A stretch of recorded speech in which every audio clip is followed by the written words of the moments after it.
Hello dear students, welcome to our channel Change Education Point. Today we will translate my good right hand poem into Hindi and difficult words explain with it. My good right hand poem composed by Charles Mack.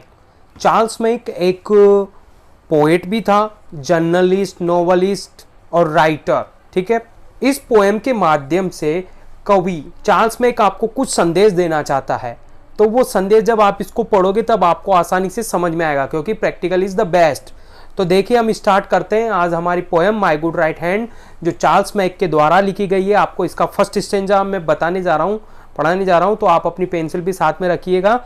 I fail into grief, मैं गरीबी के दुख में गिर चुका हूँ. Fail यानी गिर जाना, ग्रीफ यानी कि दुख. मैं गरीबी के दुख में गिर चुका हूँ.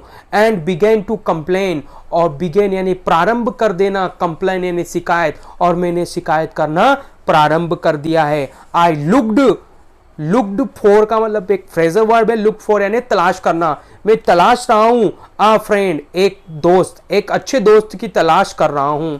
बट आई शॉट का मतलब होता है, शॉट का मतलब होता है ढूंढने का प्रयास करना, हिम यानी कि उसे.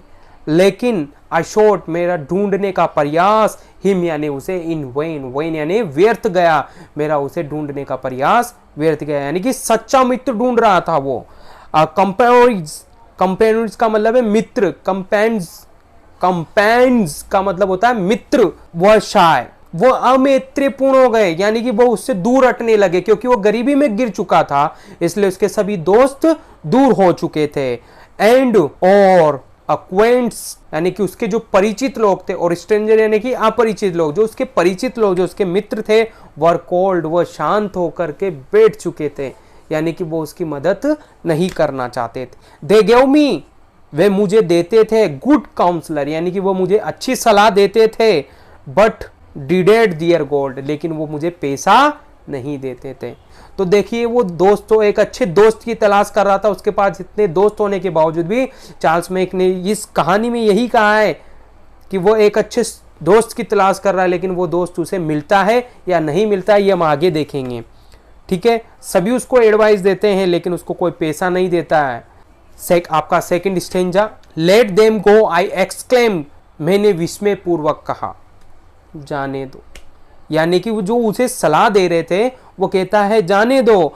I hope a friend at my side, मेरे पास एक मित्र है.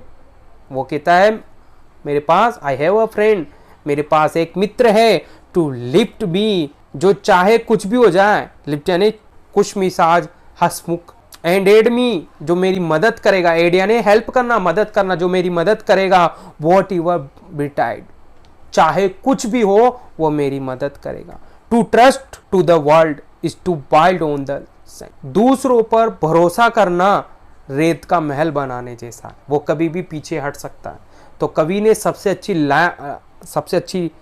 लाइन लिखी है, to trust to the world is to build on the sand, यानी कि रेत पर रेत का महल बनाना. रेत पर महल बनाना संभव नहीं है, वैसे ही वो कहता है कि दूसरों पर भरोसा करना मानो रेत के महल बनाना जैसा हो. आई विल ट्रस्ट, मैं विश्वास करूंगा, बट इन हेवन, हेवन का मतलब स्वर्ग. ठीक है, ईश्वर से है यहाँ पर इसका मतलब.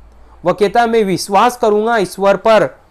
And my good right hand, और अपने अच्छे हाथों पर. ठीक है, वो यहाँ पर इस पैराग्राफ में केवल दो चीज मोस्ट कहता है. एक तो वो कहता है कि दूसरों पर भरोसा करना रेत के महल बनाने जैसा समान है, और कि विश्वास करो तो ईश्वर पे करो और अपने हाथों पर करो. नेक्स्ट स्टेंजा है आपका थर्ड स्टेंजा, माई क्रेज रिसीव्ड, मैंने अपना क्रेज यानी साहस, रिसीव्ड यानी पुनः प्राप्त कर लिया है. इन माई फॉर्चुनेट डिस्पाइट, फॉर्चुनेट डिस्पाइट का मतलब होता है दुर्भाग्य होते हुए भी मैंने अपना क्रेज यानी साहस प्राप्त कर लिया है. एंड माई हैंड, और मेरे हाथ, वॉज एज अ स्ट्रॉन्ग, वो मजबूत हो चुके हैं. As my spirit was a light, जैसा मेरा मन प्रसन्न हो चुका है, यानी कि मेरे मन में एक अंगार, एक प्रकाश आ चुका है, उसी के समान मेरे हाथ बहुत मजबूत हो चुके हैं. It arised me from sorrow, सोरो का मतलब दुख, इन्होंने मुझे दुख से निकाला. फ्रॉम यानी कि बाहर निकालने के लिए आता है, फ्रॉम यानी सोरो, दुख से निकाला. एंड इट सेव्ड मी, मुझे बचाया. फ्रॉम पेन, दर्द से भी बचाया। इट फेड मी, मुझे खाने को दिया, फेड यानी पेट भरने के लिए दिया, यानी कि खाना दिया। क्लेड मी, पहनने के लिए वस्त्र दिए। अगेन एंड अगेन, बार बार, और इन्होंने मेरे कार्य संपन्न किए। तो अब वो क्या कह रहा है, उसके अंदर साहस आ जाता है कार्य करने का, तो उसको खाना भी मिलता है, वस्त्र भी मिलते हैं, और उसके कार्य सभी संपन्न होते हैं। क्यों? क्योंकि उसके मन में एक उत्साह था, उसने साहस प्राप्त कर लिया। साहस प्राप्त करने के बाद वो क्या हो गया, उसके हाथों में स्ट्रॉन्ग हो गए उसके हाथ, तो मजबूती प्रदान होने के बाद हर कार्य पर आगे होता है। तो देखिए आगे देखते हैं हम, नेक्स्ट स्टेंजा है इसका, फोर्थ वाला। द फ्रेंड, दोस्त, हु हैड लेफ्ट मी, अब वो उन दोस्तों के बारे में कह रहा है जो उसे छोड़ करके चले गए थे गरीबी में। केम बैक एवरीवन, एक एक करके सभी आ रहे हैं। And darkest adviser looked bright as the sun, और जो डार्केस्ट, जो अंधे मतलब वो कह रहा है कि उस अंधकार रूपी समय में जो वो एडवाइस देता था, वो जो उसे सलाह देता था, वो आज सूर्य के समान चमक रहा है। वो क्या सोच रहा है मन ही मन में कि मैंने इसको एडवाइस दिया था तो ऐसा हो गया, इसने ऐसा कर लिया, इसने सोने का महल बनवा लिया। तो वो कह रहा है कि ये इसको मैंने एडवाइस दी थी। वो ऐसा मन ही मन में मुस्कान लाए हुए बैठा था। आई नीड देम नो मोर, अब कवि महोदय यहाँ पर कह रहे हैं आई नीड, मुझे आवश्यकता नहीं है, नो मोर, किसी की भी, एज दे ऑल, अब जैसा कि वे भी समझ चुके हैं, अब वे भी समझते हैं। आई थैंक दी, मैं धन्यवाद देता हूँ। THEE का मतलब होता है यू, मैं उन्हें धन्यवाद देता हूँ। आई ट्रस्ट दी, मैं तुम पर विश्वास करता हूँ। माई गुड राइट हैंड, वो कह रहा है माई गुड राइट हैंड, यानी कि अपने दोस्त, अपने मित्र, वास्तविक जो मित्र है उसके हाथों से वो कह रहा है कि मैं तुम्हें धन्यवाद देता हूँ और मैं तुम पर विश्वास करता हूँ। तो दोस्तों आपको ये पोएम कैसा लगा, जो चार्ल्स मैक के द्वारा लिखा गया था my good right hand poem? अगर आपको अच्छा लगे तो कमेंट भी करना, साथ में सब्सक्राइब बेल आइकन दबाना न भूलें, और लाइक। तो दोस्तों आपको हमारा वीडियो कैसा लगा? अगर आपको हमारा वीडियो पसंद आए तो लाइक, शेयर और सब्सक्राइब करना ना भूलें।